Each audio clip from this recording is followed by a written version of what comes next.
If you become a true Bitcoiner, you can go around without an identity. You don't need to introduce yourself. When Bitcoin number goes up and when people want to exit into Bitcoin, but they are not able to buy Bitcoin from an exchange because all the exchanges are banned now. 2030 post, I don't believe that there is a way to buy Bitcoin. You have to earn Bitcoin.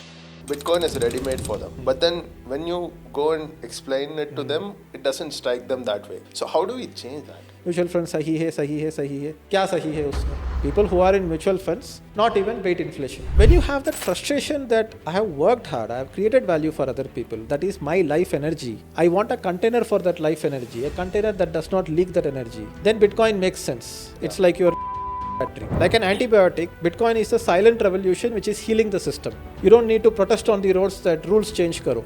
You move to a new system. This system is the healing system. This system is the parasitic system which will kill the whole, so the parasites will also die. So you mentioned Bitcoin as a saver of energy. How Bitcoin helps you save energy? To see it as energy itself, you need to at least buy a small mining machine and mine it yourself. When you see how hard the mining machine works to produce a little bit of sats, then you understand that, hey, it's working so hard, consuming so much electricity to produce this much sats. I have some money, I can go buy those sats because those sats were also created through mining. Bitcoin will slow down your life because now you know that your energy is put in a system which can contain that energy without leakage, and it will grow and it will beat inflation. It's the foundation on top of which you can build your passion, you can build your health, you can build a family. I see Bitcoin as this tool which will enable sort of next this AI revolution. When the price rises, irrespective of hyper Bitcoinization or just normal Bitcoinization, entities can like peg around that and print money to take more risk. Like today we are dependent on the Google data centers. When the fiat system keeps diluting, keeps expanding, and also AI and fiat is centralizing everything, now AI will create deflation. When this happens, rich are going to get rich, poor are going to poor. Any asset holder, including real estate, mutual funds, all these asset holders also will gain from this entire shift of wealth. When the price rises, right? And typically it sort of rises when these centralized players, the ETFs or the banks, start accumulating Bitcoins. What's your take on that? If you are watching this, go buy 5,000 rupees worth of Bitcoin. And if you are a Bitcoiner who already has some Bitcoin,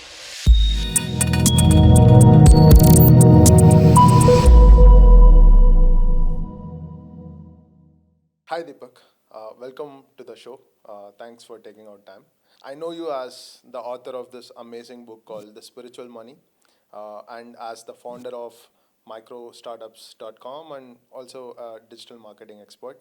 For the sake of our audience, can you introduce more about yourself, the thing that you want all of us to know about? obviously I'm a Bitcoiner. That's how I like to introduce myself among the Bitcoin crowd, at least. They understand. But very short timeline without trying to stretch it too long. I did civil engineering, did not get a civil engineering job, got an IT job, rejected that offer, started a motorcycle blog back in 2008, ran it until 2012. It became the number one motorcycle blog in India. Then I got married. Then hobby project like a motorcycle blog was not enough to sustain myself. So I needed to get a job. So I moved from Salem to Bangalore. Worked for 5 years in startups and corporate, including companies like Practo, Instamojo, Razorpay. The irony of it, I did not buy Bitcoin in 2016, but my employee ID in Razorpay was 21. Universe was trying to tell me, but I did not listen. Unfortunately, even though the people who I worked with, the friends, everybody was intelligent in their own way, nobody took Bitcoin seriously. They looked down on it, and some of them even look down on it today, which saddens me a lot. They are playing the fiat game very busily. I did not feel very belonged in the startup world. In the being an employee, I was not satisfied. I wanted to start some business. I started a digital marketing agency called Pixel Track. Ran it for 3 years until 2020. Then I started a digital marketing training company called Learn Today. Went ahead and bought learntoday.com, which I could have bought at least one Bitcoin with back in 2018. But Bitcoin comes to you, when you are ready, right? So I thought that I will make it into $1 billion company. I will dedicate my whole life for it. But at some point at around 2024, 2025, I realized that most of my goals were very ego driven in search for fame and validation. I did Vipassana 10-day course, and I was also starting to invest very little bit in Bitcoin back from 2022 itself. And it took time for me to differentiate Bitcoin from altcoins, see Bitcoin as energy itself than a coin or an asset or an investment. Suddenly, by 2024, to the surprise of my co-founder, I was not pursuing success anymore Okay. in the traditional startup sense. Okay. I didn't want any recognition. I didn't want any success metrics. I didn't want to raise funding for my startup. I didn't get also. That's another story. But it felt too difficult. And I was like, I'm not like built to work this hard. I want to chill. What's the point of life? Okay, even if I become a CEO of $1 billion company, I come on Forbes, Time magazine. So what? What does it change? You only have a day. Enjoy that day. And I think Bitcoin became an enabler for that. Rather than looking at Bitcoin as an investment, I'm now thinking of it in an angle where my energy is preserved in a highly scientific system, which no other system comes close. And every other system steals from you, while Bitcoin protects you. Yeah, so we can talk more about Bitcoin in this podcast as we go along, but that's me. So today, forget about all my identity that I did this startup agency or whatever. I don't really like even when people try to introduce me when I go to a college. They are like singing praises about me. Oh, he is a thought leader, international business expert. He has done a startup, this, that, TEDx speaker. Now I cringe. I'm like, don't even introduce me like that.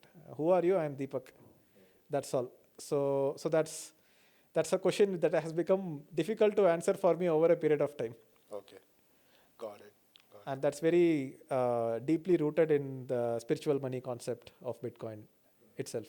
Because if not for Bitcoin, I would still be like, hey, I achieved this, I achieved this. And trying to, look like I'm an important person and looking very miserable in that attempt, like a lot of people do.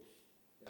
Right? So Yeah. I have a question. Yeah. So you said like a lot of your friends, they are into this fiat system, while you sort of started to understand Bitcoin and how the whole system is rigged, and you got into it, right?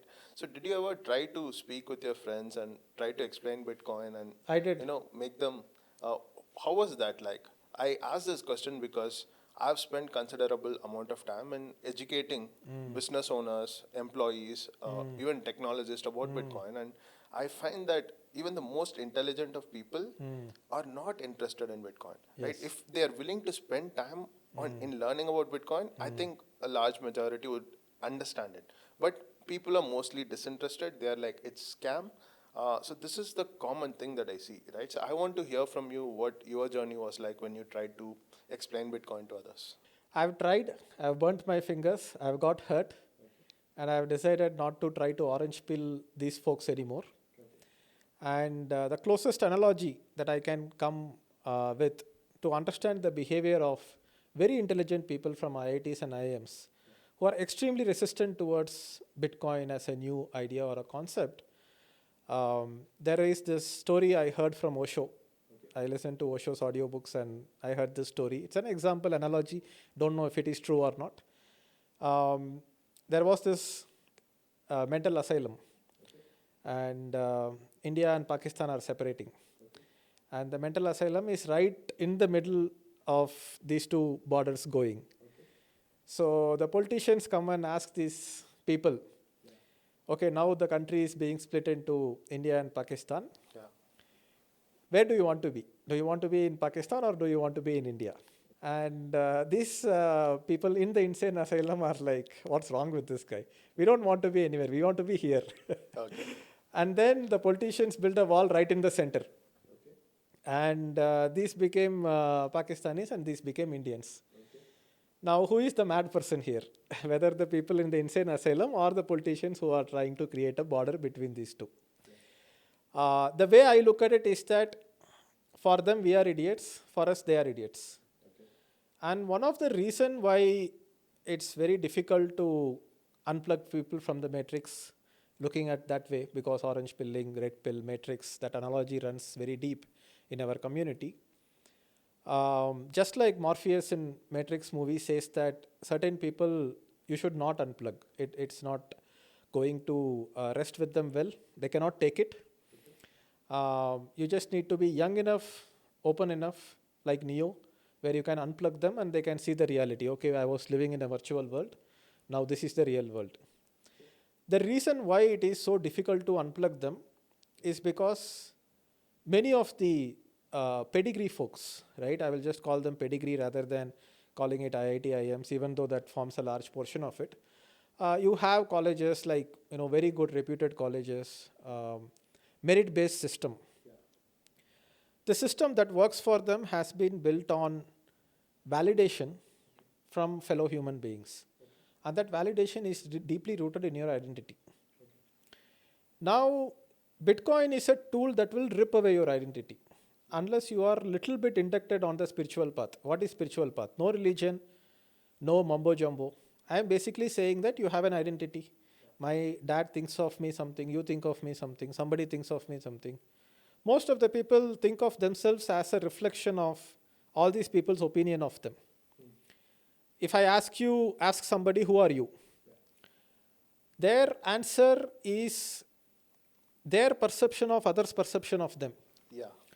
People think you are a good person. All the titles, PhD. You see some people in Instagram, they will put their name, comma, PhD.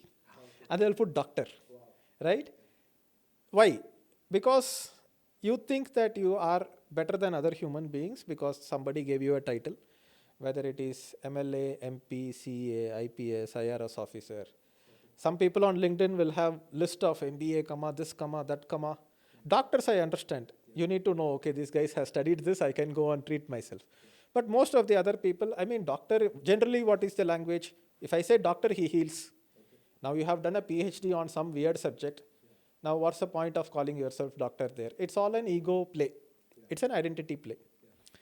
Now, when you look at dewdrop, thinking of itself as dying, when it mixes into the ocean, it does not die. It becomes part of the ocean. It becomes infinite. The whole takes back the part, right? Now, human life, driven by the fear of death, driven by the fear that I will become non-existent at some point, is what drives human to chase these titles so that they can have some significance, they can have some identity. And that identity makes you feel safe somewhat because 1,000 years back, or 10,000 years back, whatever the timeline might be, when humans are living in tribes, the only thing that will ensure your survival is that you are the tribal leader or you are the friends of the tribal leader. If you are a slave, you are not getting a girlfriend, you are not getting a wife, you are not reproducing. Those people have been removed out of the gene pool. Okay. You need status. Otherwise, you are not going to survive. Technology has solved that problem. You could not communicate 1,000 miles. Today, we can do HD video streaming across 1,000 miles. Technology has solved the problem of requiring status as a requirement for survival. That technology is Bitcoin. Now, these people, for 10 years, 15 years, they don't realize that they are just consciousness. They think that they are their identity. Now you go introduce Bitcoin to them. It's going to rip away their belief system. It's going to rip away their identity. If you become a true Bitcoiner, you can go around without an identity. You don't need to introduce yourself. Who are you? I am just a loser or I am a guy. Don't care about me. You do your work. I will do my work is what I will say if I go to a conference, business conference, where everybody is like basically trying to have some stars on their shoulders, right? Yeah. They want recognition. They are so miserably looking for that validation. Okay. I don't go to such conferences anymore. Okay. I might be attending Bitcoin conferences, but business conferences, digital marketing conferences, everything is about an ego massage, right? So I don't want to rip away their identity. Yeah. And Bitcoin as a technology is for the first time in the history of mankind rewarding people who don't want status or don't want ego. Because to embrace Bitcoin, first you need to accept that you were wrong about Bitcoin because you did not buy Bitcoin when you discovered it. It was 1/100th or 1/10th of the price. Yeah. Now you need to accept that your opinion that you made on Bitcoin, which made you not take it seriously, you need that much humility to accept that, okay, I might be wrong, let me look into it. The people who are very strongly opinionated, they are not ready to accept their own mistake. So that lack of humility, these people will eventually come towards the last adoption, where the employer or somebody paying for their product and service says that Bitcoin hai lega. If you are not taking Bitcoin, I don't want to buy your product and service. At that time, when they are forced to buy Bitcoin, they will have regrets. I could have bought Bitcoin 10 years back, 20 years back. I'm saying 2030, 2040, 2050. And at some point, Bitcoin will rip away their identity. And I feel sorry for them. The earlier you can do it, the more peaceful you will be, and you will gain from this new technology, where the wealth is shifting from the egoistic people to the spiritual people. And that is the foundation of my book, Spiritual Money. So don't unplug people. Let them live in their delusion. So does that mean that Bitcoin is only for deeply philosophical and spiritual folks as of now? As of we are doing this in 2025, right? So as of today, would you say that's who Bitcoin is for? Deeply philosophical kind of looks elitist in some extent, and I would say that we can put a different angle to it. See, it's much easier for a beggar to achieve spiritual realization than for, let's say, a CEO of $1 billion startup or a VP of engineering of even $100 million startup, right? Because when you feel insignificant, when you feel small in this big world, you try to accumulate things. You want titles, you want recognition, you want fame, you want a bigger house, you want a bigger car, and you see yourself through the reflection of other people. Now, the thing with a beggar is that he thinks that if I have money someday, life will be sorted. He has hope. Rich people, let's say somebody who has achieved a net worth of 5 to 10 crores in the fiat system, will feel they have arrived somewhere, at least in the Indian context. Let's say internationally, even $1 million is such a big title, right? I'm a millionaire. So when people are trying to flaunt their millionaire status through cars and houses and get that recognition, it's like unlearning from that point becomes very difficult, right? Somebody who is accepting the fact, see, what I accepted as a fact is that, see, I worked at Razorpay. It's a $7.5 billion company now. And many people who work in startups, they get inspired by the startup founders. And they also want to become like that. Sure. And they sometimes underestimate how much hard work it takes, how much intelligence you need, skills you need, how much time that skills takes, and also the factor of luck. Like, for example, if you speak to the founder of Freshworks, he very clearly says that luck played a major role in Freshworks going public in US, and a lot of these early employees becoming extremely rich, right? So when you are like humble enough to accept that, okay, I might not be that hardworking, that focused, that intelligent, and that lucky at the same time, maybe I need to figure out a different way for me to survive and thrive. Then you look into Bitcoin. Then Bitcoin is ready for you. They say when the student is ready, the teacher appears, right? So it comes to you when you drop that, when you go ahead and open up your mind to it. Yeah. So that opening up is very difficult for a lot of people.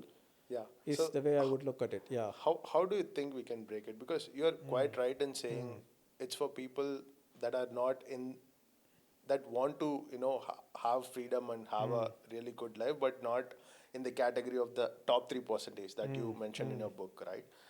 And Bitcoin is ready-made for them. But then when you go and explain it to them, it doesn't strike them that way, right? So how do we change that? See, I think that when you look at, let's say, a corrupt politician or a bureaucrat, they will come to Bitcoin last.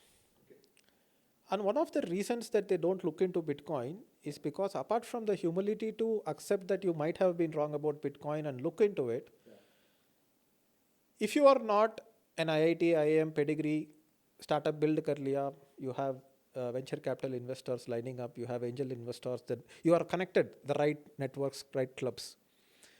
When you are a normal employee, normal salary, you are working hard. You are creating products and services for other people. You are the producers in the economy. Every system has producers who produce more than they consume, and you have net consumers who consume more than they produce. Irrespective of what the world rewards today. Like for example, the world is rewarding Wall Street today. They don't produce anything. What do they produce of value? Right? Product or service that other human can use. That is what creates wealth in the first place. An engineer like Elon Musk, right? But when you have a politician like Donald Trump, it's better to use US examples because I don't want to hurt egoistic people ka feelings in the first place by mentioning any name here in our country. But people know what I am talking about. Generally, you see around, you will see doctors, you will see plumbers, electricians, construction workers, you will see cooks, maids, you will see drivers. These are producers creating real value. When you are creating real value, and when you are trying to secure your future by storing that energy somewhere, and you see that energy leaking, let's say mutual funds investors.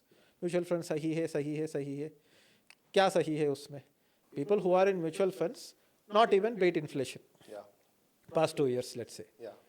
So when you have that frustration that I have worked hard, I have created value for other people, that is my life energy. Yeah.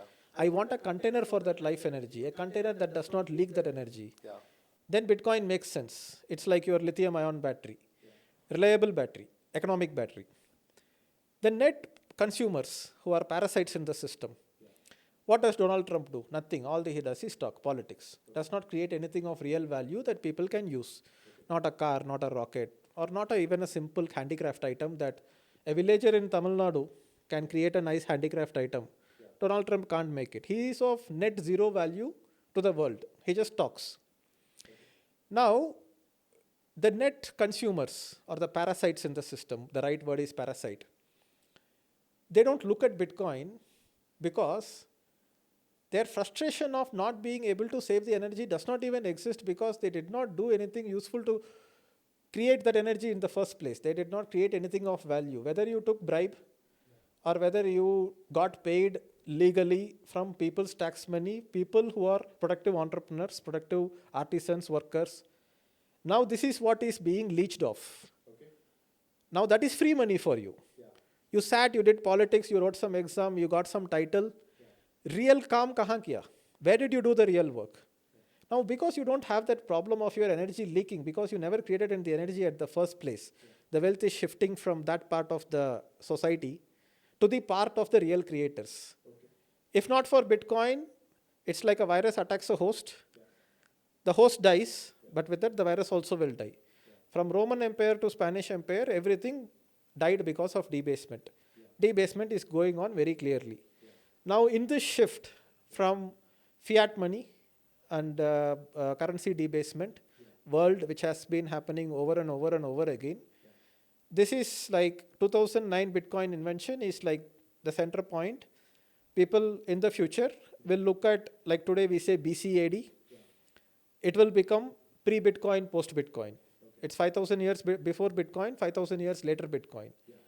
Now Bitcoin as a system is a consensus, it's a language and everything. And my most exciting part about Bitcoin is that it is shifting to egoless people, the wealth, and it is also shifting to people who actually produce and create value for the humanity. Like an antibiotic, just this point, like an antibiotic, Bitcoin is a silent revolution which is healing the system. Okay. You don't need to protest on the roads that rules change karo. Okay. You move to a new system. Yeah. This system is the healing system. This system is the parasitic system which will kill the whole, so the parasites will also die. Okay. All the corrupt politicians today, like go on Bangalore roads, how many potholes are there? Yeah. The politician, the contractor, whoever was in that line, made more money, built a compound for themselves. Yeah. Inside there is a garden. You have a gardener, you have a watchman and everything. Yeah. How long, bro? Eventually you have to step out, no? Yeah. Why can't you build the whole country? Why do you have to just build your house from corrupt money? Yeah. Right? But no point in trying to become an activist. No point in trying to go ahead and become an organization which can expose this corrupt system, corrupt politicians, bureaucrats and everybody. Everybody watching this, no need to take offense, right? Even if, first of all, a Bitcoin podcast, a politician or a bureaucrat is the last one to see. Yeah. But if he has the patience to watch it until 10, 15 minutes down the line, the person watching this also knows, bro, you are a parasite. Accept it. Okay. Enjoy being a parasite if you want. No, but don't be in this like, no, I'm doing some moral work here. Nobody is doing moral work.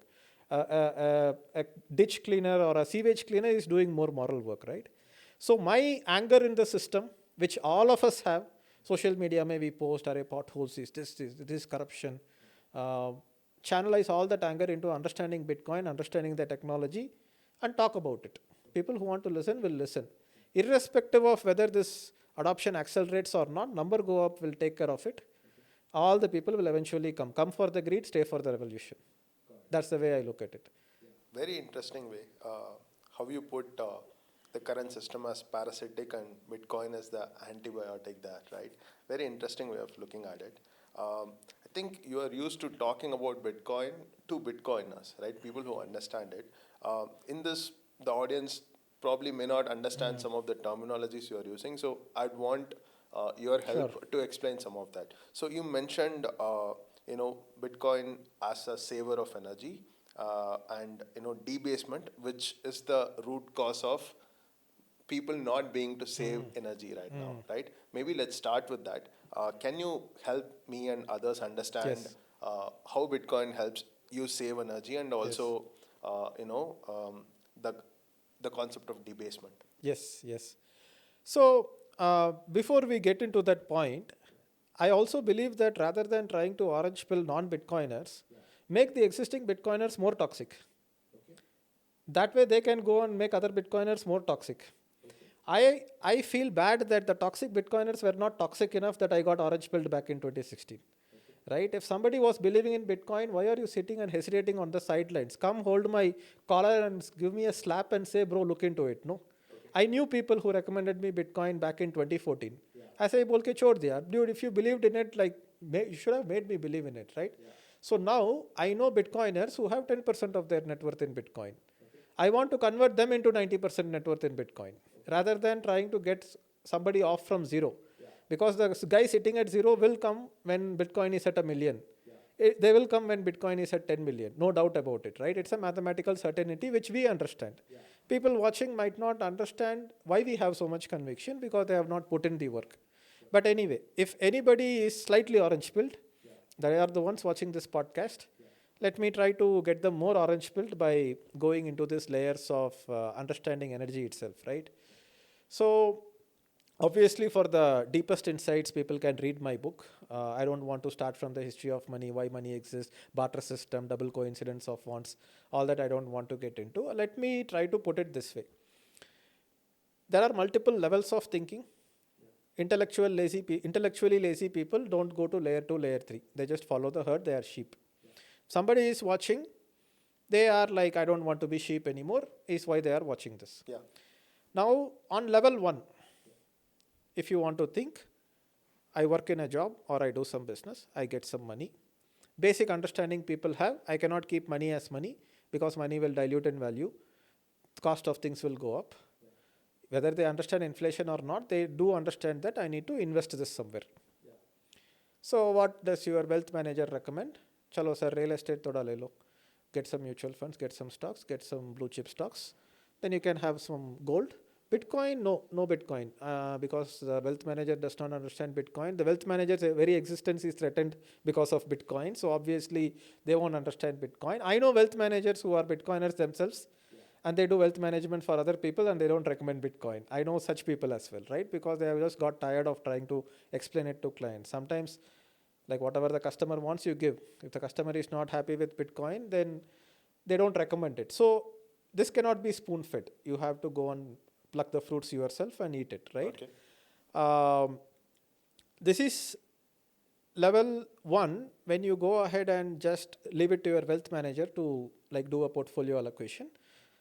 Level 2, you start thinking, okay, now my growth rate is not as good as how much cost of living is increasing. Looks like I might not be able to beat it. Apart from gold and Bitcoin, nothing will beat anything, right? I mean, nothing will beat the returns of inflation, is what I believe. Especially with the inflation becoming more and more violent and more turbulent as we go in the next 10, 20 years. People have to understand that the current monetary system itself is built on debt. Without debt, there is no money. And rather than going into the technical, simple analogy is to think of it like blowing up a balloon. If you blow it very fast and suddenly it becomes big, but it's early stage, then you can let out a little bit of air. Okay, now it looks like it might burst, so let me little bit of air. Now, the way the air goes in and goes out is not very violent when the balloon is small, but let's say you have blown the balloon this big. Okay, and it still has not burst. Let's say you blew up a condom, okay, and that won't burst, but it feels like it might burst anytime. Now you try to let out air, it will come out very violently. So even if you little bit try to keep the interest rate high and say that let deflation happen, it will just violently collapse. And since it won't gradually collapse, no soft landing, Powell will keep saying soft landing. I mean, people can go and look it up, Jerome Powell, soft landing, just Google it. If some terms I am saying people don't understand, they can Google it on the side. Now, there is no possibility of soft landing. Now we are accelerating this faster and faster. So because I am a biker, let me give a bike analogy. If I am going at 60, coming down to 30 is very easy. But if I am going at 200, coming down to 100 is very difficult. Right? You have to be very focused, very channelized when you are going at 200 kmph. And the bad thing that could happen if you are going at 200 kmph is that you could crash and come down to like zero immediately, right? It's very difficult to like immediately come down to 100, right? So the faster and faster you go, your capability to slow down becomes more difficult, and too many variables are involved. Smallest, like if you are going at 200 in a bike, which I do not recommend anybody do, but I have been on a bike which is way more than 200. Smallest of hornet or a bee coming and sticking into your helmet could throw you off balance. Now imagine if I am afraid to slow down, and if I think that slowing down I might crash, and from 200 I go to 300, from 300 to go to 400, eventually I will crash, no? Yeah. That's what is happening with inflation, economy, current monetary system, current world order. Okay. If I keep interest rates high and let deflation happen, jobs are not happening, things are getting centralized, I cannot afford to do it, let's reduce the interest rate. The more you reduce the interest rate and further down you are in this path of the inevitable fiat game, the less you have capability to try to bring back sanity into the market again. At some point, it's just going to go out of control. Government debt is going to spiral out of control, inflation will spiral out of control, and the smallest effort to try to reduce the speed of inflation will threaten 2008 kind of financial crisis immediately. Imagine you try to reduce, you try to increase the interest rate 1%. Immediate threaten like full global economic recession, because the domino of debt will keep falling, and then the entire monetary system will kind of contract 90% and jobs will be lost, businesses will go out, and all that pain will happen, right? Now Bitcoin is a parallel system that will try to it's a lifeboat, the sinking economic ship, you get onto a lifeboat. So to think on this level, as I said, level 2, even before you get to level 5, which is energy, you first need to be a producer, which we talked about earlier. Yeah. I'm producing things, I'm not able to catch up. My parents were able to survive, like my dad, family of 4, like 2 kids, mom, dad, 1,500 salary 20 years back, 20, 30 years back. 1,500 salary, they were able to raise 2 kids. School fees was 3 months once 100 rupees. That's how I did when I was in first standard, right? So now people are starting to see that, okay, there is something wrong in the system, maybe I will look into it. Then they will first not understand the difference between Bitcoin and altcoins. Crypto mein paisa dalte hain. They will go and put money in crypto. In one cycle, they will burn their fingers. Then they will learn Bitcoin more. Now, to see it as energy itself, you need to at least buy a small mining machine and mine it yourself. When you see how hard the mining machine works to produce a little bit of sats, then you understand that, hey, it's working so hard, consuming so much electricity to produce this much sats. I have some money, I can go buy those sats, because those sats were also created through mining. Maybe at a little bit earlier stage when there was less competition, but doesn't matter. It still took energy to create it. Now, when you look at your phone, iPhone is reliable technology, or whatever phone nowadays you get. You don't carry 2 phones, you don't carry a power bank with you all the time, you don't carry a cable all the time. Imagine if you have a phone and wherever you go, sometimes the battery suddenly dies, sometimes you need a charge, sometimes you need a power bank. Then you are always carrying 2 phones, or you are like having cables, chargers. then you are having a extra power bank, everything. Imagine how chaotic your life will be. Today you charge your phone in the morning, you go out, even if you go on a trip into a forest, you don't carry two phones because you know that, okay, it's that reliable, right? People who diversify, they are doing that because it's not a reliable system to store your energy. You worked hard, you made money, it's your energy, you have put it in service of other people owe you services back in the future. So you need to store your energy across space and time. Now that energy is what you are putting in mutual funds, stocks, private equity, gold, real estate, right? A very interesting point about real estate I have, which I will come to it a little bit later. But when people are putting their diversified energy in all of this, that's because no system is reliable. Imagine if phones are extremely unreliable, but you need phones anyway, you might carry 3 phones, 4 phones with you. Now imagine iPhone or the latest technology of phones, you don't have that reliability issue, so mostly you just chill with it, right? Bitcoin is that for your economic battery.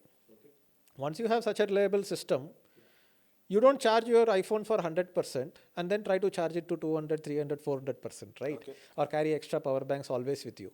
You first use that charge, then you charge it again. Bitcoin will slow down your life because now you know that your energy is put in a system which can contain that energy without leakage, and it will grow and it will beat inflation. You have that confidence in it. It's the foundation on top of which you can build your passion, you can build your health, you can build a family. This was there 1960, let's say in US, the baby boom period. Now we don't have that. Bitcoin is the only reliable system that can protect your energy. So it's hard to get. But if somebody has put some of their life savings in Bitcoin and waited for 5 years and it goes up, and then you study Bitcoin, watch podcasts like this, read books, experiment with it, do mining, create a cold wallet, create multisig wallet, move from here to there, do different types of seed generation, do your dice roll seed generation, entropy, whatever. You need to get down to that level to build that level of confidence.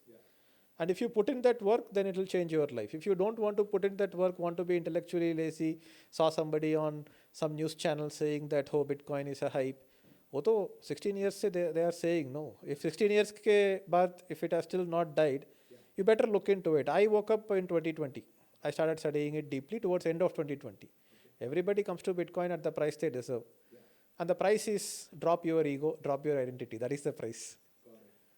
Yeah. Many interesting points you made here. There are two things that I want to go deeper into. Okay. So, one is that you mentioned Bitcoin as a parallel system, right? But what's happening out there is a lot of banks are custodying Bitcoins. A lot of asset management companies, both crypto as well as fiat asset management companies, are custodying, Bitcoins. So, what's your take on this sort of institutional adoption, right? Because you come from this worldview of Bitcoiners and how it buys you freedom, but then there is this other thing happening where centralized entities, which Bitcoin is is sort of, Bitcoin getting is sort of against the centralization. But Bitcoin then, looks like it is infected with fiat sickness. okay, Is the right way to put it, right? yeah, but It is getting fiated now I have a with follow-up central. question on that. You also mentioned how Bitcoin, is like a storer of energy, or saves your energy, right? And then you sort of benefit from the saving when the price rises, right? And typically it sort of rises when these centralized players, the ETFs or the banks, start accumulating Bitcoins. Uh, what's your take on that? Because I see like Bitcoin as this gray thing. I would like it to be white, not black, but I see it as this gray thing where it enables an individual to pursue freedom, creativity, and whatnot. But at the same time, they can do that when these institutions see the potential of Bitcoin as a technology and then like start adopting it. That's my view. What's your take on it? Again, best explained through my own personal thought patterns, which generally goes via analogies. Um, let's say you have a human baby born and it's now 3 years old. You can't be offended by the fact that it's getting infected by a cold virus, right? Or you cannot be offended by the fact that to make them immune to certain viruses, you actually have to inject uh, defective virus, which is what is a vaccine, and make them immune to it.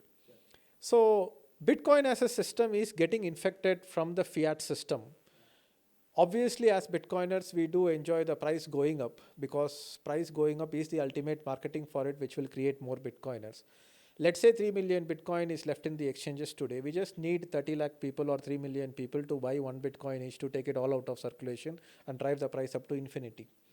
But obviously, we cannot expect that to happen overnight. Maybe there is one person who watches this podcast, and maybe this podcast might take out 0.1 Bitcoin out of circulation.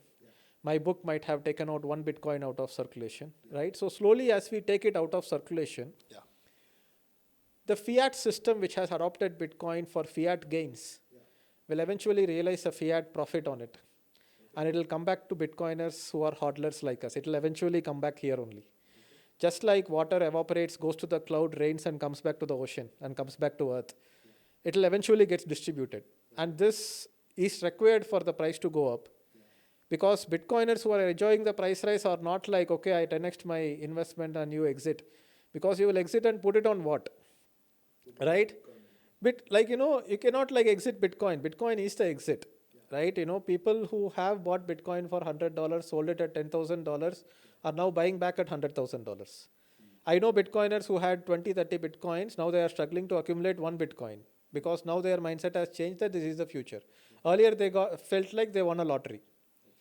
Now eventually, for Bitcoin to get full adoption and get into hyper Bitcoinization, these things has to happen, including the ETFs, including the Bitcoin treasury companies, because a company like MicroStrategy has basically put a funnel into the fiat system to funnel out fiat money into Bitcoin, because the amount of money in the hands of individuals like you and me in the entire fiat system, which was the parasitic system's negative point for us in the first place. Now Michael Saylor has put a hosepipe into the fiat system, and fiat is hungrily looking for returns. And all those returns will like come into Bitcoin eventually, because they just need those returns, right? Because as inflation catches up and governments keep devaluing your currency, the need for higher risk and higher investment goes up. But higher risk is only perceived by them. Good that they perceive it as high risk, because after 10x they will sell. And they will sell to whom? To long-term holders, to who are believers, who want to change the world with Bitcoin. There might be people who will 10x their wealth and then buy real estate with it. I am against real estate. Land is ours. Every human born on earth has the right towards the land. Saying that this is my land, yours land itself is stupid. It's a very imaginary ownership, because if you have a plot of land, what makes it yours? Somebody else is saying it's yours. Who is saying? The current system. I am not saying it is this political party, that political party. I am not saying it's the government. I am saying it's the law, it's the police system, it's the political system. Everything included the system, which is built on top of fiat, is what is telling you, boss, this is your real estate. They give you a stamp paper. Now for that stamp paper, you have to pay 2%. It has increased from 1% to 2% here in Karnataka. Eventually, it will keep increasing everywhere until it becomes too painful that nobody wants to invest in real estate anymore. Now, okay, fine. Let's say I have a plot and I have a house on top of that plot. Some document says that, bro, this is yours. Now, the ownership is, how is it protected? Let's say I rent it out to somebody and some goons start living there and they don't vacate. If they don't vacate, I cannot sell the property. I am not able to collect rent from there. Now I will go file a police case. Then the legal system will get involved. If the police comes and tells that, bro, this is his property, please vacate. And if they say no, they will eventually have to resort to violence. So my property rights, my energy is protected through violence. You buy real estate if you want to promote violence. Your country's borders are protected by violence. You enter my border, I will kill you, right? Now, when you have a better technology, I mean, like, do you still use cab by randomly going to a cab aggregator place? No, you go to a cab aggregator app. Kunal Shah says Delta 4 technology. That 4 deltas better if you have a technology, you will never go back to the old one. You started booking Ola and Uber, you are never going to the previous. It's a significant change from the previous system. Bitcoin is Delta 4 You can say delta 4 for money, it's for economy, for technology, but I say it's a delta 4 leap for human energy storage, right? It's a delta 4 leap. So once you get into that level, you are never going back to the old system. Hyper Bitcoinization, when it hits, and I feel sorry for anyone who is a no coiner. If you are watching this, go buy 5,000 rupees worth of Bitcoin. And if you are a Bitcoiner who already has some Bitcoin, everybody you are trying to orange pill who you really care for, right? Not the other people. Other people you leave, family, friends. Tell them, bro, put 5,000 in Bitcoin or 2,000 in Bitcoin. If you lose, I will give you that 2,000. As a Bitcoiner, you know that you won't lose it. 4 years later, they will be like, what? 2,000, 10,000 ho gaya, aise kaise? Now they will start thinking and they will start reading about it. If I had bought one Bitcoin back in 2013 for $100 when I discovered it, I would have paid more attention to it, understood more, and then I would have eventually bought more and more. But the fact that I did not even put that 5K or 10K made me realize only in 2020 that I have to take this seriously, read the Bitcoin Standard book by Saifuddin, and then went ahead and became orange pilled. So now that is one more strategy which I have. Put 5,000, put 2,000. If it goes down, I will guarantee, or you think you made me a donation, or you think you gave, a lot of people give money to relatives. No, it never comes back. No, you give 5,000 to me and forget about it. One day it will grow, right? You wait for 10 years, that 5,000 becomes 2 lakhs, right? Something like that. Then they will, pay attention to it. So yeah, that's the way I look at it. Got it. You keep mentioning about this hyper Bitcoinization. I have some thought on it, especially as you mentioned also Fed and Jerome Powell earlier, right? So the US government, has this $37 trillion national debt, largely incurred because they created this parasitic financial system, and they buy everything with the money that they print. Right? They can just print money to do whatever they want. Do you think Bitcoin could be an exit for the US government right now, and that's how hyper Bitcoinization would come to fore? A lot of people in the general fiat community, they are still like, the people who don't look into Bitcoin. Oh, you Bitcoiners just got lucky because Trump came and he is supporting crypto and Bitcoin is going up. In fact, if Kamala Harris had come, it would have gone up even more because their policies were more driven towards inflation. So I believe that we don't need the governments, we don't need ETFs, we don't need MicroStrategy to reach hyper Bitcoinization. Bitcoin will do what Bitcoin does. Number will go up. Slowly, eventually, it will go up. Where I feel hyper Bitcoinization will start happening is because there is a chance that yes, Trump has accumulated a lot of Bitcoin, his family has accumulated a lot of Bitcoin, their incentives align for the US to accumulate Bitcoin. But again, when you say the US has Bitcoin, the government has Bitcoin, there is always this question of who holds the private keys. And did you create a multi-sig wallet and give it to all the ministers and senators or whatever the leaders of the country might be? And what happens when an election happens and then new government comes? How are you going to pass on the keys? If you are passing on the keys, how are you going to make sure the old keys are destroyed? Too much of complexity here. I'm still unable to understand how countries custody Bitcoin. But irrespective of that, since we don't have so much insights on what might happen, Bitcoin still looks like a tool for individuals than corporations and nations. I believe that there will come a point where Bitcoin does what Bitcoin does. It goes to 1 million, it goes to 5 million, it goes to 10 million. And everybody is flying to Bitcoin as a safety net for protecting their energy. It might create a housing crisis at some point, because if you buy a house for 1 crore, you put 20 lakh down payment, you take 80 lakh loan. You buy a house to protect yourself against inflation, but you took an 80 lakh loan which is creating inflation. And people don't realize that. Oh, gar chahiye, very ego and identity driven. There is a feeling of proudness and there is a feeling of jealousy among relatives. They do it for that, right? So I don't have a house. I rent a house. I'm a son of the earth. That's how I see it. As much as possible, my identities are stripped off from me. I'm a human being born on earth. As simple as that. Now, the way I look at it is that when the fiat system keeps diluting, keeps expanding, And also AI and fiat is centralizing everything. The very reason AI exists now rather than 100 years later is because of the fiat system. Without the centralization of capital, you cannot run the servers required for AI or invest in that level of technology where people are dying out of hunger still in the world, right? Fiat system created AI.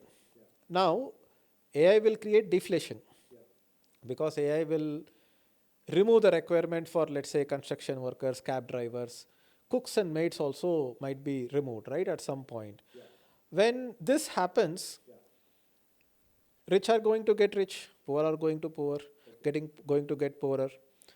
Any asset holder, including real estate, mutual funds, all these asset holders also will gain from this entire shift of wealth because as fiat expands too fast, all the asset holders get protected to some extent. Bitcoiners get protected the most, but we are also seeding a hyper Bitcoinized world. So we don't need to feel guilty that kuch bhi nahi kar rahe, number is going up, I don't need to work anymore. All the fiat asset holders also will gain, but that's your top 3%, let's say. Rest of the 97% of the population lives paycheck to paycheck. Now your entire cost of living is going up. My maid auntie has been working with me for 8 years. I pay her very disproportionately compared to what other houses pay. I've seen her house rent go from 5,000 to 17,000. They are struggling. This is capitalistic aristocracy. You can be a master when you don't know that you are a master without guilt, and you can be a slave without creating a revolution or protesting about it when you don't know you are a slave. That is the system we are living right now. Now, a very fast expansion of fiat in the next 10-20 years will create every asset holder to significantly benefit from it, because I know a lot of rich people who are completely not into Bitcoin, but they are still rich. But how did they get rich? Because of this asset holding and inflation happening, right? You have extracted the wealth from the 97% to the top 3%. You are a leech of energy. Unfortunately, on some level, if you are a Bitcoiner and not being positive in terms of creating net production, you are also a leech. Okay.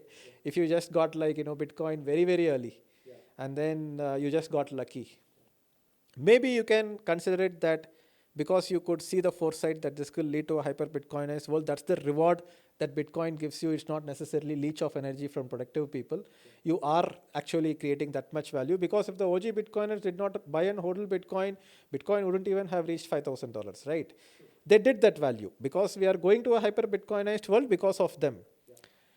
But when you look at this particular dynamic that is happening of rapid expansion of fiat creating massive wealth inequality, government is not going to come and tell you that, oh, we printed so much money, asset holders have become so rich, that is why these people are jobless and these people's livelihood is not good because of the fiat system. They are not going to say that. They are going to come and say that we need to redistribute the wealth. 97% of the votes is what they want, not the 3%, right? My dad was paying something like 10,000 rupees a year for property. It has become 10x. Now, when government starts taxing you left, right, and center, like 97% tax kind of theoretical limit ke liye, we are heading towards it. I believe that a lot of rich people might start running towards Bitcoin as a way to protect themselves. Bitcoin and gold, right? Because it can be self-custodied. It can be independent of jurisdiction. Let's say you are living in some banana republic. I don't want to comment on India for safety reasons because I am living in India. But let's say you are living in a banana republic. The government does not respect your property rights. You are going to store your energy in a system that protects your property rights, right? Now, when there is massive restriction on self-custody and buying Bitcoin itself, the only way people can acquire Bitcoin is by selling stuff for Bitcoin. Now, irrespective of whether the government buys, treasury buys, corporate treasury buys, or whatever, when Bitcoin number goes up and when people want to exit into Bitcoin, but they are not able to buy Bitcoin from an exchange because all the exchanges are banned now, theoretical future. Right now we have exchanges. We even have exchanges where self-custody is legal. When it is legal, go buy it now only. 2030 post, I don't believe that there is a way to buy Bitcoin. You have to sell your products and services for Bitcoin or work for Bitcoin. You have to earn Bitcoin. But very interestingly, when a bunch of people want to sell their service products to earn Bitcoin, you don't need to convert your Bitcoin into fiat and then buy your products and services with that fiat.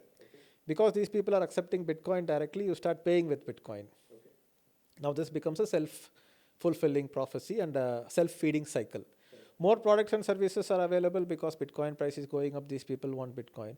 Bitcoiners don't need to convert it into fiat because you can buy products and services directly with Bitcoin. We might be 30, 40, 50 years later into this, or this might happen in 10 years also.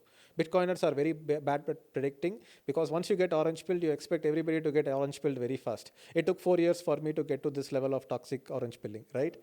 We underestimate it takes time, right? So let it take time. It will still give you the best returns compared to any other asset.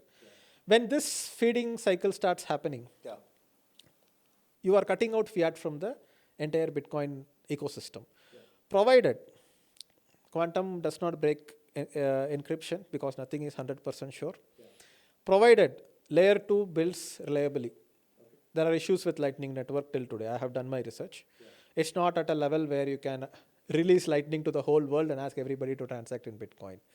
As Bitcoin goes to 1 million, there will be more Bitcoiners, OG Bitcoiners investing into Bitcoin startups to build the underlying technology to build layer 2s and layer 3s. But when you start having reliable self-custody in layer 2, because not everybody can afford to self-custody in layer 1, you might pay $50 to $100 for a single transaction to move it on the layer 1, primary settlement layer. Provided all this happens, and I believe it will happen, and I do my part to contribute to it by talking about it, increasing adoption and everything. Provided this happens, suddenly overnight, somebody has $10 million and he is like, bro, take 10 million, give me 1 Bitcoin. Like, bro, I don't need your 10 million. What would I do with that 10 million? What will I buy with that 10 million? First of all, I won't buy any bulk thing with 10 million. I need maybe 500,000 right now to buy maybe a Ferrari. I will, the dealership is accepting Bitcoin. So suddenly when you start having no exchange rate, like for example, you see very small markets with very small currencies. There is no liquidity in the system. You want to pay with some kind of currency in some kind of banana republic. There is nobody to sell. US dollar will come to that extent sooner or later. People are not accepting the dollars for Bitcoin.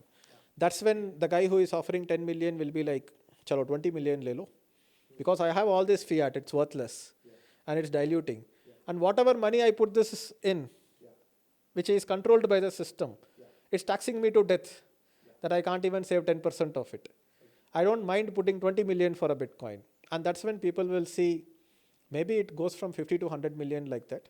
My personal prediction is that maybe we can look back at this podcast 5-10 years later, that around 2035 to 2040 is when you are going to have the hyper Bitcoinization period, where it will be almost doubling every 2 to 3 months.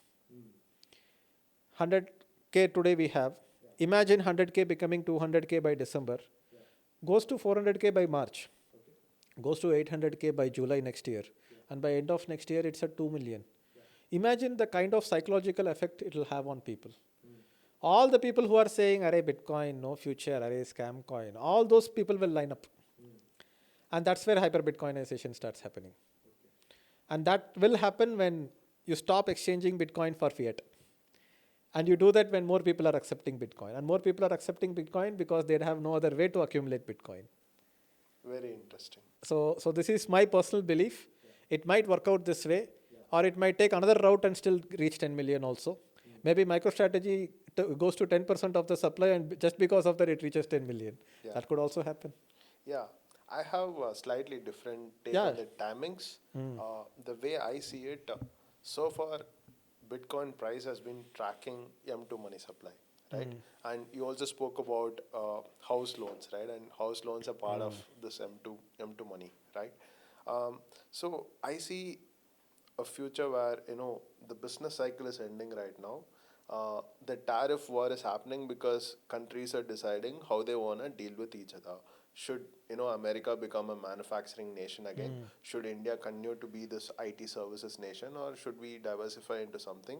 Should we go internally, just expand the market inside our country, or should we do exports and still continue globalizing? So a lot of these conversations are going. I see a future where this business cycle is gonna end, and then the next business cycle, the central entities are gonna print more money, but with Bitcoin price to track it, right? When that happens, I think Bitcoin price will rise. So hyper Bitcoinization for me isn't that far away. Oh wow, It's probably like, I would say, you know, 2030, yeah, somewhere between 2025 and 30. 2030. Okay. I sort of expect it to happen. Um, that's sort of, Rather than looking at hyper Bitcoinization as Bitcoin going to 5 million or 10 million, let's look at hyper Bitcoinization as the period which pushes more than 30% of humanity's transaction on the Bitcoin network. We could see it as hyper Bitcoinization irrespective of the price. If more than 30% of all the trade, individual trade as well as national level trade, company level trade, state level trade, starts happening on Bitcoin, that could be called as hyper Bitcoinization. It's a very broad, very vague term which people just said hyper Bitcoinization. We have to really see, this has never happened in the history of mankind. We just have an intuition that it's going to happen. So it's really going to be fun watching this, and I could not be more happy, being born at this time, where there is this biggest shift in the information revolution. Also, we lived through from Nokia 1100 phone to an iPhone today, where you can watch 4K videos on your iPhone. The monetary revolution is something which is a very interesting time to live through. And rather than looking at, oh, I lived through it and I was aware enough to look into Bitcoin, understand it, and buy Bitcoin at a cheaper price. If you give me an option, I would be rather born in, let's say, 2150, where the world is hyper Bitcoinized, than be born in 2025, where Bitcoiners are seen as the culprits for the collapse of the current monetary order. Because Bitcoin will collapse the current monetary order. People will blame Bitcoin for it, and the blame will be true. Because when, let's say, house owners start rushing into Bitcoin, to a lot of people have 2 houses, 3 houses as a portfolio. They are like, okay, I'm okay with one house, which is still something. Even though I rent now, eventually I will just have that one house so that I can live without a landlord, so that I can customize my house without fearing that I have to move out. One house is fine, which is a utility.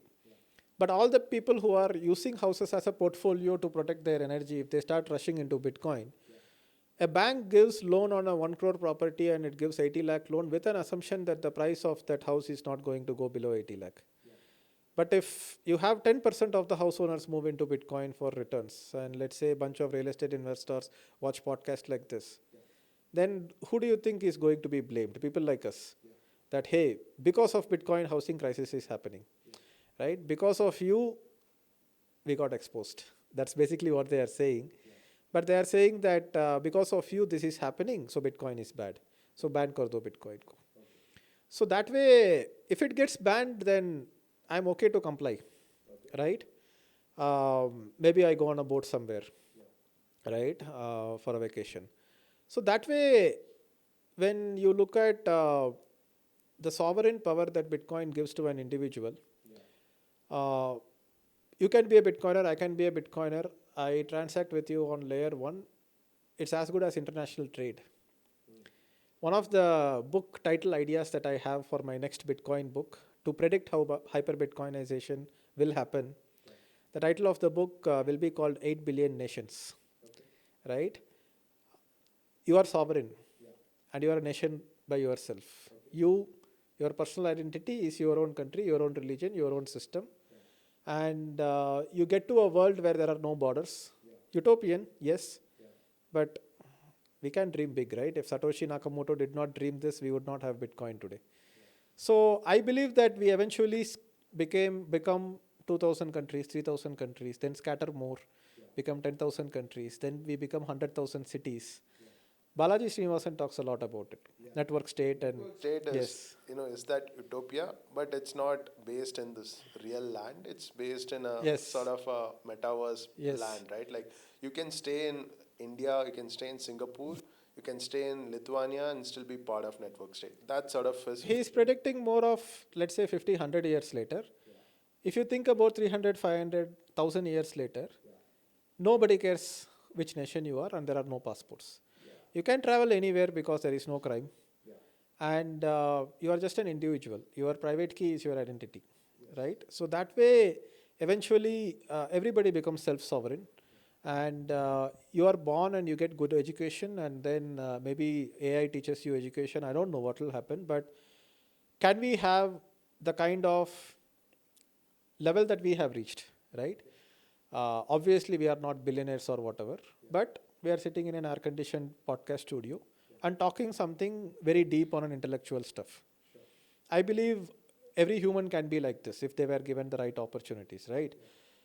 I mean, I did not earn this. I went to a good school. That was because of my dad put me to a good school. That's because he had resources and everything. So eventually, everybody will get there. It will become an abundant world, right? So I think that is more important, and whether we see it in our lifetime or not, and how far we go, everything becomes long-term thinking, right? I used to be a smoker. I stopped smoking because I'm not going to die young and not see hyper Bitcoinization happen. What if I die in 80 years age and by 90 the world has become Bitcoin standard? Yeah. I want to live to see that, Yeah. right? So I follow a lot of Brian Johnson now. Yeah. I'm now starting to think about longevity, Yeah. yoga, health, vitamins, supplements, testing. I would have never had this luxury to focus this much on my health. You go look at my 2018 TEDx talk. I look like an old guy. Now I look like younger. Okay, I have more energy, more enthusiasm, and I've become more childlike. I've become like fun. I've become innocent. And I think that will obviously increase my health span, right? So Bitcoin is the foundation on top of which this has been built. And everybody deserves that. And I hope everybody gets it. Yeah, I think just to follow up on what you're saying, uh, this everyone needs Bitcoin, and you are trying to predict hyper Bitcoinization. I think hyper Bitcoinization will sort of coincide with AGI, right? When there is this intelligence that is so powerful that it can do, you know, anything that human can do, anything that the best human mind can do, and probably more, then what do we all have to do, right, in that world? And probably that's the time when you would have uh, the value of Bitcoin rise so high that people just live in the era of abundance, right? Yeah, of course. I believe that artificial intelligence will eventually get decentralized. It's already happening. Like more and more smaller companies are having access to exclusive models, and it is not only controlled by the NVIDIAs and the open AIs of the world. It's a technology just like communication was our first technology. What differentiated us from animals is that we can communicate. Because we could communicate, we could form a hive mind. We could do trade, we could do exchange. We could specialize on one thing. Not everybody needs to hunt food. There are some people hunting food, some people fishing for food, some people building huts, some people healing people. So division of labor is what has created this humankind into a wealthy place. And people using artificial intelligence, speeding up the process of execution of everything, will definitely lead to a place where there is a massive abundance. But I also feel that there is a risk that AI becomes extremely regulated and centralized. That small people are not able to use AI models, while all the AI models and basically iRobot kind of scenario. There is a central big organization with a very close government nexus, which is closely related to violence. That government gets its power through violence, legal violence. Now this corporation is deeply connected with this government, and they give you robots. The robots will cook, clean, do construction work, drive your cars. I mean, self-driving cars are obviously robots driving cars, except it's not a humanoid robot like iRobot, which is driving car. Uh, when when this becomes extremely centralized and this abundance becomes so much, now this company creating so much cash flow and wealth, where are they going to store it? They have to go and store it in Bitcoin only, right? And let's say these companies, founders, VPs, the investors become extremely rich. What are they going to do with all that? They are again going to sell it back into the market, right? So Bitcoin can also create like a balancing force for the centralizing force that is AI. That because now you are operating on a Bitcoin standard, the centralizing force that AI is in the fiat system will become eventually a decentralized force. You might have some, let's say, early investors move out and start their own AI companies. And there are some people like, like breaking away that whole centralization can be enabled only by Bitcoin. We are totally cooked, totally fried, destroyed as humans. If you are having AI and AGI in a world without Bitcoin, both AI and Bitcoin are kind of checks and balancing each other, right? That's the way I look at it. But I think we have to see this. evolution with too many variables involved. It's like imagine trying to look at a reptile and then trying to predict that, okay, after 2 million years, what will this reptile evolve into? We can backtrack it. Yeah. Connecting the dots back, it will look obvious. Connecting the dots forward is very, very difficult, right? So we can do all these predictions on how it will actually play out. I'm planning to write a book on almost 7 different scenarios on how hyper Bitcoinization can exactly play out. With totally fictional kind of writing, right? Just my imagination. A bhi ho sakta hai, wo bhi, I think all intuition based. No science, no logic. People might read it and feel like I'm a stupid also, but that's just to scratch their intellectual curiosity. So let's see how it evolves. Exciting times ahead. Yeah, makes sense. For me, I I have also many thoughts on this topic. The way I see it, Bitcoin is going to be an enabler for AI, because you spoke about how we have advanced sort of as a society because we were able to print this money and sort of take risk, right? I see Bitcoin as this tool which will enable sort of next this AI revolution, right? Whatever you want to call it. When the price rises, irrespective of hyper Bitcoinization or just normal Bitcoinization, uh, entities can like peg around that and print money to take more risk. Like today, we are dependent on the Google data centers, right, for us to innovate on AI. But that's Google is again too centralized. I see a future where with Bitcoin rising, a lot more new companies coming into play, and we move faster towards AGI. Anyways, we sort of went on it. That could be another one interesting point that I think about when we think about fiat versus Bitcoin, is that fiat is also an enabler for Bitcoin, ironically, and Bitcoiners might feel like very offended by that statement, but when you, let's say, start working at 20, work very hard until you are 30, and then you have made good money, you have saved, invested, maybe for the next 20 years you can just focus on your health and fitness also. Little bit of that you have to do. You can't be like, from 20 I will just focus on my health and fitness and not even make enough money to have like a decent living, right? So you have to go in that path and then turn back and come in this path. Similarly, if fiat did not exist, if government did not exist, if military did not exist, military cannot exist without government, government cannot exist without fiat, but military created internet in the first place. And without internet, we can't have Bitcoin. So we went in that fiat route, and that enabled Bitcoin, right? Without that centralization, this decentralization won't be possible. If there was no taxation by the government and all that taxes invested into egoistic politicians' desires to conquer other land, we would not have had that coordination to create internet in the first place. Now that we have internet, now that we have satellites, GPS satellites, communication and everything, like, okay, too much, we have gone this far. Just like a 40-year-old IT employee realizes that if I keep doing these meetings, travel, no workout, no healthy food, then I will die sooner, and suddenly turns around and says that, okay, I'm quitting, I have enough money, now I will focus on my health, I will grow a vegetable garden, and then start going in this route. The whole world went in that fiat route, took a U-turn. Now you're like, bro, enough. This is not going to end well. Everybody is going to die. Come in the Bitcoin route. So sometimes Bitcoiners act as if Bitcoiners would have existed without fiat. Fiat enabled Bitcoin, right? Of course, Bitcoin is the riposte for fiat. Fiat is the finger that pointed towards the moon. Don't get stuck on the finger. Look at the moon, right? Yeah. So Deepak, we have had a great conversation so far. I'm sure a lot of people watching this podcast would have understood the concept of Bitcoin, how it saves energy and stuff like that. Now, for these curious people that want to learn more about Bitcoin, what would be your suggestion? How should they go about it? A lot of people are not able to invest in Bitcoin and move more of their net worth into Bitcoin because they don't have the time to study Bitcoin. The fiat system had made them so busy. Mom, dad, both working, kids are busy. Now you have to do projects for the kids. They are just having like this full busy lives, and they don't have time to look into Bitcoin. The first thing that I would tell them, I mean, watching this podcast is a good start. If somebody is watching this, they are spending some time and energy into studying Bitcoin. So what I would recommend them doing it is that go just study more. Yeah. You have heard of this term called Bitcoin self-custody. Yeah. Just go to YouTube, search for how do you self-custody Bitcoin. Yeah. Go to ChatGPT, ask for what is self-custody. Let's say you buy gold. You have some 5 lakhs. You go buy 50 grams of gold. Earlier I used to say you go buy 100 grams of gold, but now the price has doubled. Now you got 50 grams of gold. It's a bearer asset.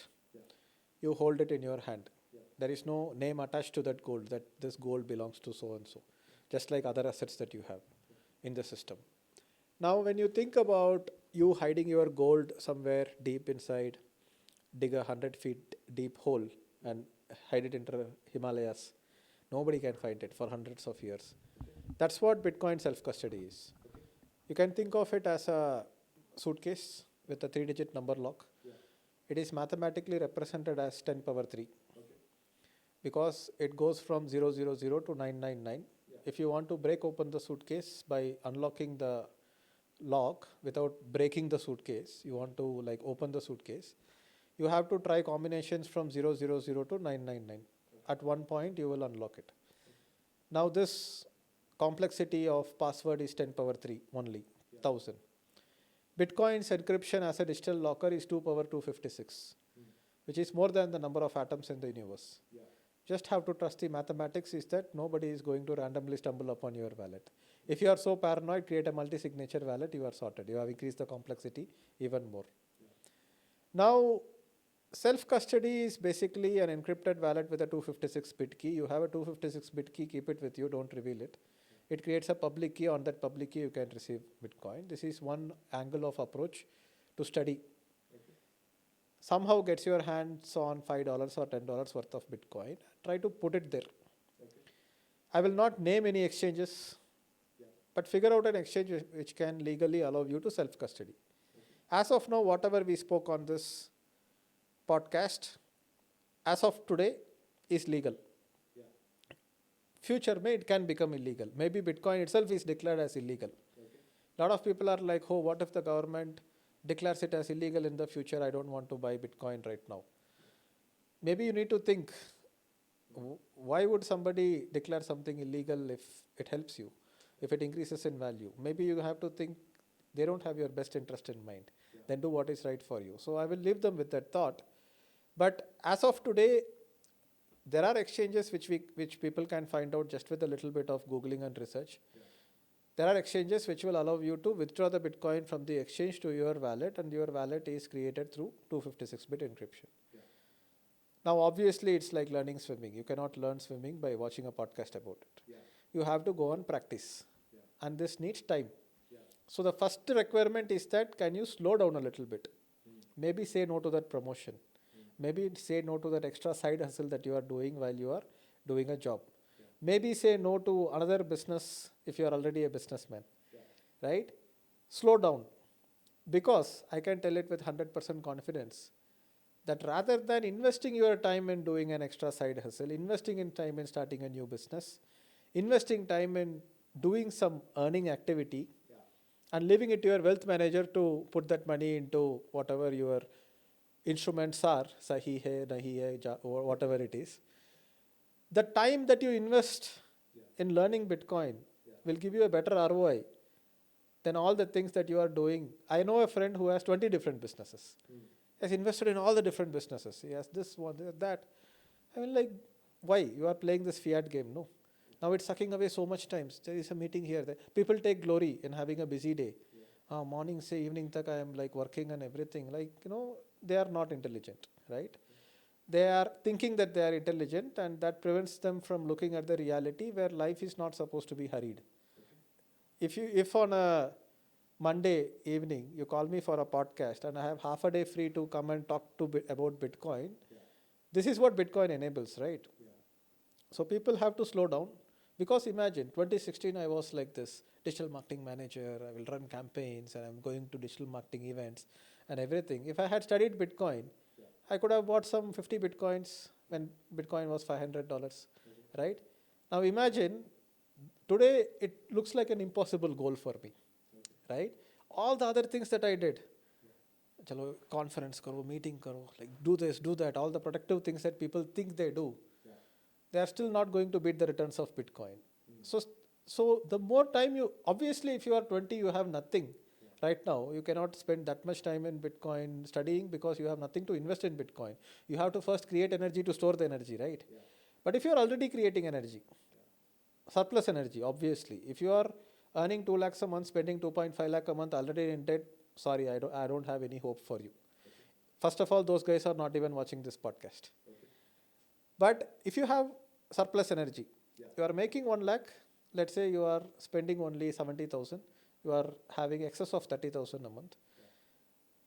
The more time you spend on Bitcoin, the more of that 30,000 extra you will allocate to Bitcoin. And the more time you spend on Bitcoin, the more of your existing previous savings you will allocate to Bitcoin. And that time spent will give you a better ROI than spending time in trying to make more money, because you will still be an idiot. You'll make more money, but you won't store it properly and it will leak. Right? So I would recommend people to maybe read my book, Spiritual Money, read Bitcoin Standard, read Broken Money by Lynn Alden. A lot of good books are there about Bitcoin.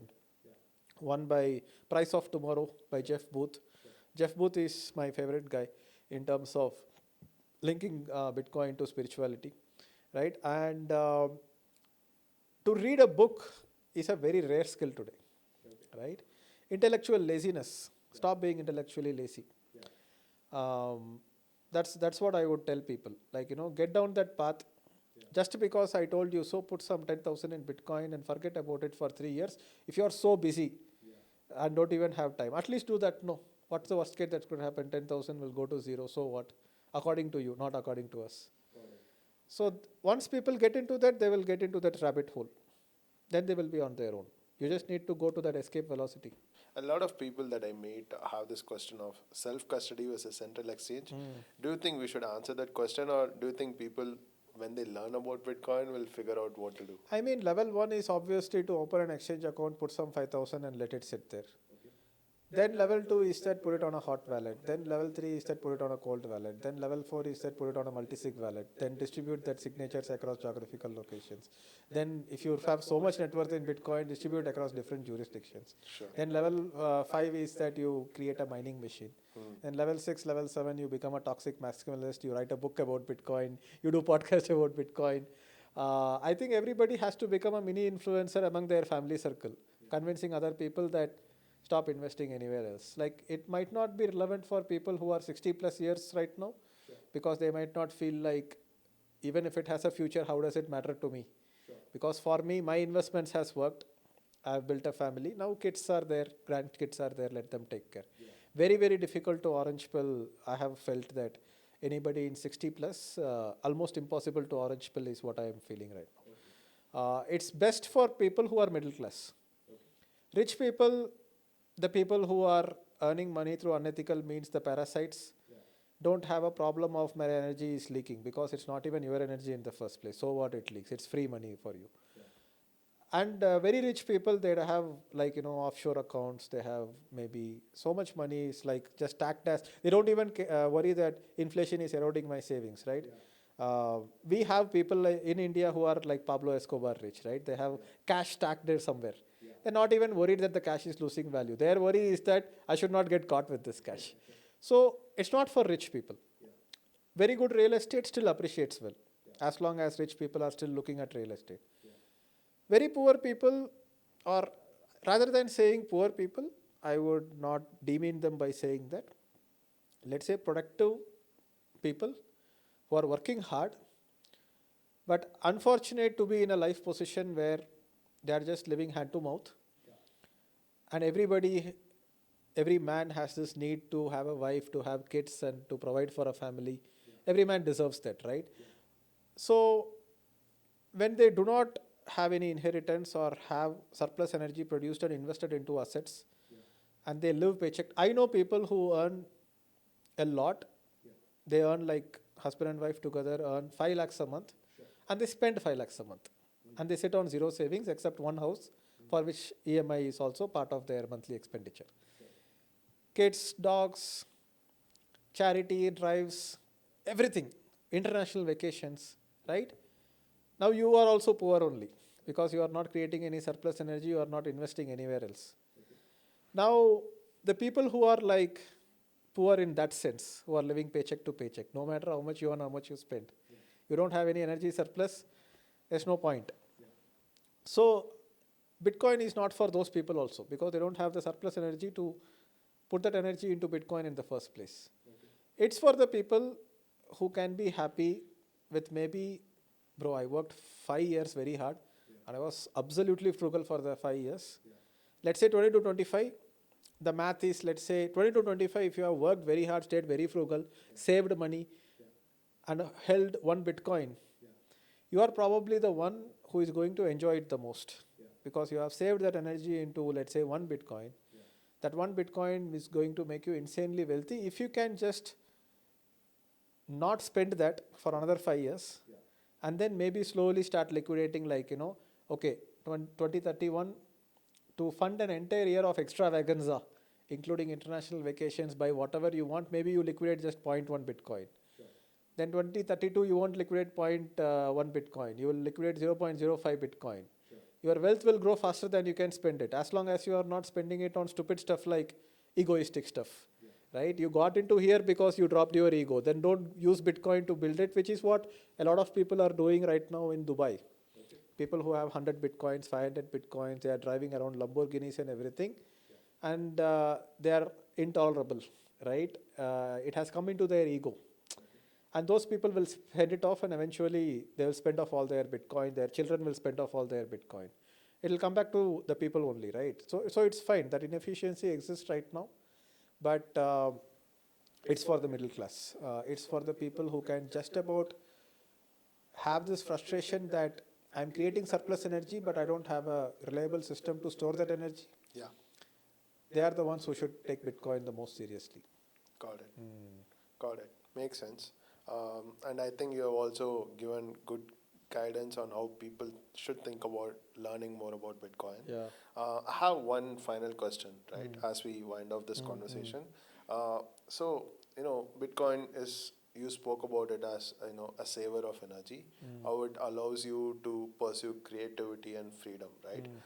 I would want to hear from you how Bitcoin has changed your life. I know you as an avid biker that bikes sometime in Kerala, sometime in Himachal, sometimes in even Japan, right? Yeah. So I would want to hear that story from you, because that could also inspire people about pursuing Bitcoin, because they can also, enjoy this sort of freedom and creativity in future if they learn. Yeah.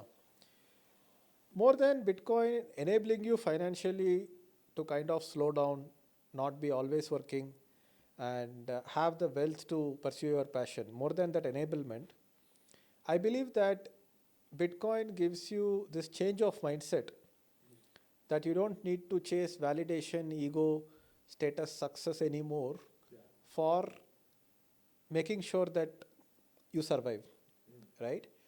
So I have friends, let's say almost all the wealthy friends that I know of, they have a house, they have one or two cars. One of the car is at least a German car. They're always busy. They're always attending meetings. They're doing their next project. They're buying their next house. Around 38, 40 years of age, this is what all of these people are doing. Death will come at any time. You don't know when you are going to die. You don't know whether you will have the energy to enjoy life the way you want. And some people have not even figured out what is it that they enjoy. That even if you give them 100x the wealth that they have right now and tell them stop working, it becomes like an emptiness for them which they cannot handle, right? So the way it changed my mind was that my dream was, okay, build $1 billion company. But why was that dream existing in the first place? I will become famous, not because of what the $1 billion can buy. If I became famous, then it kind of maybe fulfills a deep insecurity that you have, that you are nothing. So you try to accumulate more and more things, more and more things. And this whole journey of people just chasing and making more money and building more things and everything is completely built on the premise that you don't look back and look into yourself, because once you look into yourself, you'll still be hollow, right? So it keeps you busy from not looking into yourself. So I did Vipassana for 10 days meditation. I went into this whole spirituality route to understand spirituality. People say, what is even spirituality? Right? So you are born without an identity, and everything is accumulated on top of it. At some point, you have to start shedding it off. People who keep accumulating name, fame, family, children is also one form of ego extension. That it's all a way to cheat death. You are afraid that you will die. You think that if you die, you will not exist. Just like imagine a dewdrop falling into ocean, it becomes part of the ocean. That is not the death of the dewdrop. That's a conversion of a dewdrop into the ocean. I honestly am at least aware to that state that if I die, it's not like I will stop existing. If I die, I become part of everything, right? The whole claims the part again. Now, I don't know whether this is like, Sadhguru or Osho level of spiritual awareness, or whether it's my own small understanding of how I look at life. But once I started looking at life like that, I started stripping away my identity, my name, my fame. I don't want to be like known as somebody. Why? Because if you keep accumulating, the Grim Reaper is coming for everybody. It will be ripped off at the most inconvenient time, at the most unexpected time, because even if you are dying at 85, it's not like you are expecting that, oh, 85 I will die. So by that time I am 85, I will be more accepting of death. Death will always come at the most unexpected time, and you will be shocked. And you will have resentment. Now I don't want to have that resentment. And I don't want to prove myself to anyone. I don't want to prove that, hey, I am successful, right? So once you drop that, then I suddenly realized that minimum level of basic necessities के लिए जो पैसा है, how much ever money you have, that's more than enough. If you are rich enough to order ice cream in 11 o'clock at Swiggy, you have made it. That much of wealth is enough. Now the real wealth is time. What do you do with your time? Write books, read books, talk stupid stuff like this on a podcast, right? Take my bike and go on a ride with a bunch of friends. If you see in biking groups, there is no ego. Whether some guy has a 30 lakh bike and whether some guy has a 2 lakh bike, we are all brothers. You fall, I help. Either way. You go in car groups, everybody is flexing their muscle. BMW 5 Series hai mere paas. I won't talk to you. You have a small car. That is like, so prevalent among people. And they are like less evolved, less intelligent, more animalistic attitude, right? So without Bitcoin, my spiritual journey cannot have happened. Because you feel like your energy is stored and it's safe. You can take 10 days off and do meditation. Who can afford 10 days off in this day and age? Their career will take a backseat. So that way I feel it kind of fed on itself. Spirituality fed on my Bitcoin and Bitcoin fed on my spirituality. And it became very strong. So now I have thought long term enough in my life that now I can afford to think short term. My long term thinking is until the next month ride. Right? I don't know which of my bike rides I will not come back alive. Every biker knows that one of the rides you are going to die on your bike. Because we ride so much. We ride 2,000, 3,000 kilometers every month. We go to Ghat sections, we go on highways. And we know that and most of the people don't ride bikes because they are afraid of death. Bitcoin enabled me not to be afraid of death. Make the most of the time that I am alive. I am here for a few days. So now that I have thought long term enough to invest in Bitcoin and wait for 5 years, now I can afford to be in a position where my long term thinking is just 1 month. I don't even worry about something that is going to happen 3 months later because I am thinking, next month right to hai, what if I don't come back alive? Then no problem, no. We'll come back alive and then worry about it.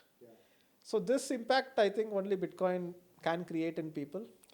And even Bitcoiners probably do not embrace Bitcoin to such level of passion such as me. That it actually impacts their day-to-day living and day-to-day life experience, right?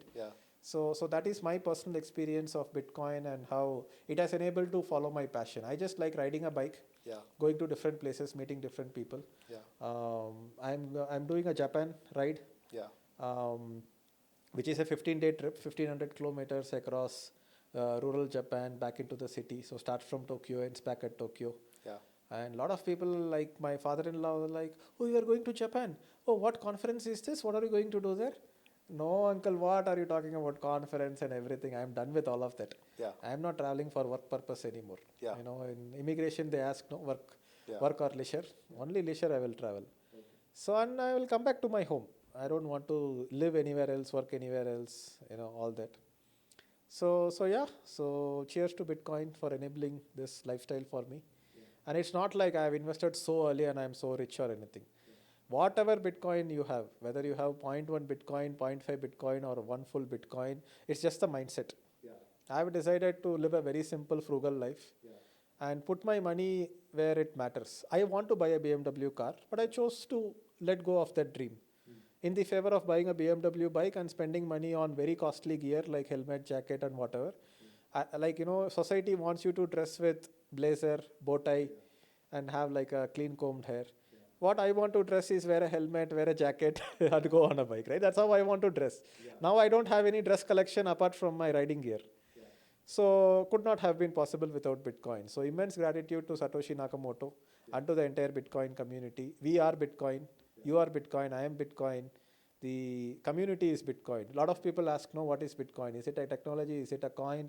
Is it a decentralized protocol? What is Bitcoin? Everybody has a different answer.